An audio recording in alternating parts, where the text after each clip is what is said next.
Hello friends, my name is Chinmay Deshpande and in this video lecture we are going to discuss about concept of load torque and types of a load. Before that, let's discuss what is a load torque. Now, already we discussed that what is a torque. Torque is nothing but force into perpendicular distance. This torque gets divided into two parts. There are two main components of the torque. First is load torque and second one will be acceleration torque. Now what do you mean by load torque? Load torque is the amount of the torque constantly required for the application, and it includes frictional load also and gravitational load also. Or in other words, we can define this load torque as the torque which is generated due to a load which is connected to the motor is called as a load torque. Now we know that the DC motor is meant to produce a rotational kinetic energy. This rotational kinetic energy is produced because of a torque which will be generated on the conductor, and it does by exerting a torque on the load. So therefore the torque which it exerts upon the load through its shaft is called as here load torque. Now let's discuss what are the types of loads. Here, what is the definition of electrical load? The device which takes electrical energy is known as electric load. In other words, one can say that the electrical load is the device that consumes electrical energy in the form of a current and it transforms it into other forms such as heat or light and work, etc.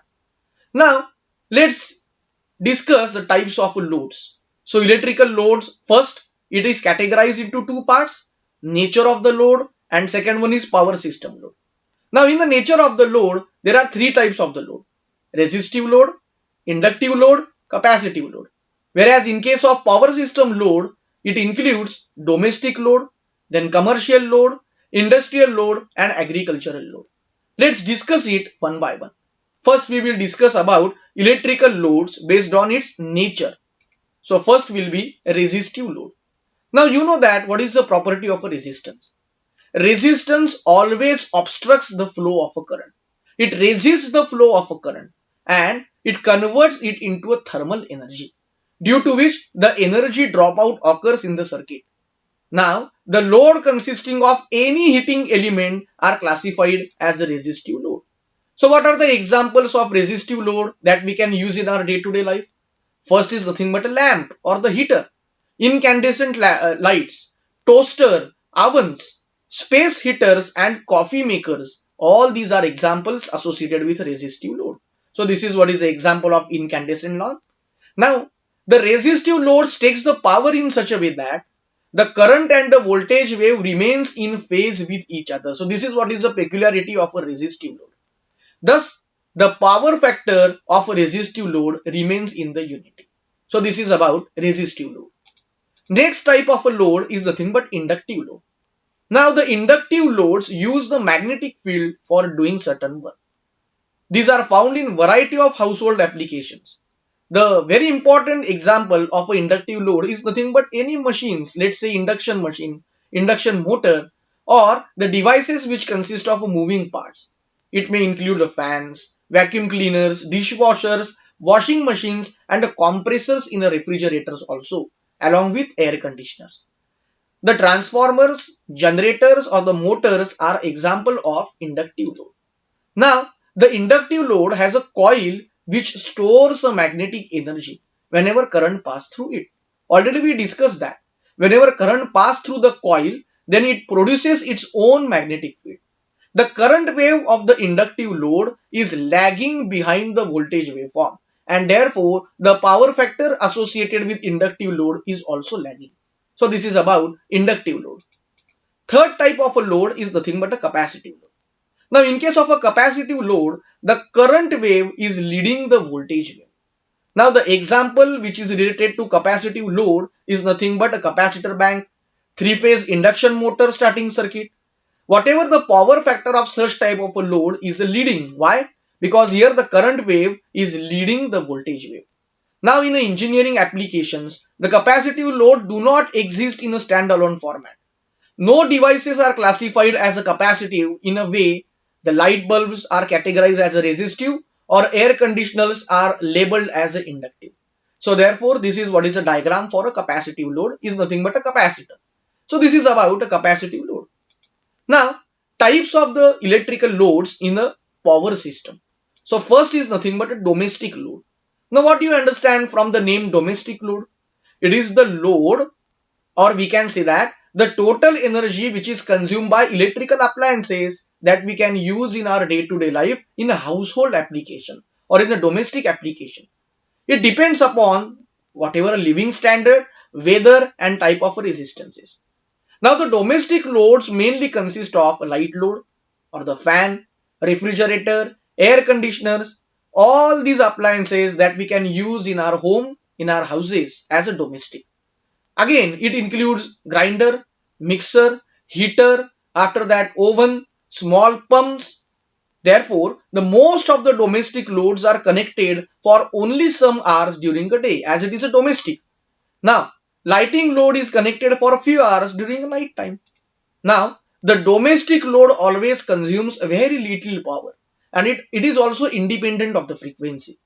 This load largely consists of lighting, cooling or heating. So these are the examples of a domestic load. This is what is about a domestic load. Next is nothing but commercial load. Now already we discussed what is a domestic. Domestic is nothing but the devices that we can use in our day-to-day life in the houses, in a home. But when we talked about a commercial load, then mainly it consists of electrical loads that are meant to be used commercially, such as lighting of shops or offices or advertisements that we can see, or we can say fans or the heating, air conditioning, and many other electrical appliances that can be used in offices, in the markets, in restaurants. All these are categorized under commercial load. This type of the load occurs for more hours during the day as compared to that of a domestic load. So therefore, the power which will be taken by this commercial load, it will be more because here the duration of using this load, that is commercial load, is more to that of domestic load. So this is what is commercial load. Next is nothing but industrial load. Now what do you mean by industrial load? The loads which consist of small scale industries, medium scale industries or the large scale industries. Again, it may include heavy industries also or some cottage industries also. The induction motor forms a high proportion of the composite load. Industrial loads may be connected during a whole day and therefore the power which will be taken up by industrial load, it is more. But obvious, it is operated for a more time. The industrial loads are the composite loads. Now the composite load is nothing but what? The composite load is the function of frequency and the voltage and its forms a major part of a system load. So these are the examples of an industrial load. This is about industrial load. Next is nothing but agricultural or irrigation load. Now as the name suggests, what do you mean by agricultural? The load which is associated with agriculture. So the motors, pumps that can be used in the irrigation system to supply the water for farming comes under this particular type of a load. Generally, the irrigation loads are supplied during off-peak or the night hours. This type of a load is mainly motor pump sets that can be used for irrigation purpose, for lifting the water or for transferring the water from one level to another level. The load factor of this load is very small, that is 0.15 to 0.20. So these are the examples, these are the motors that we can use to pump the water, to lift the water from one level to another level.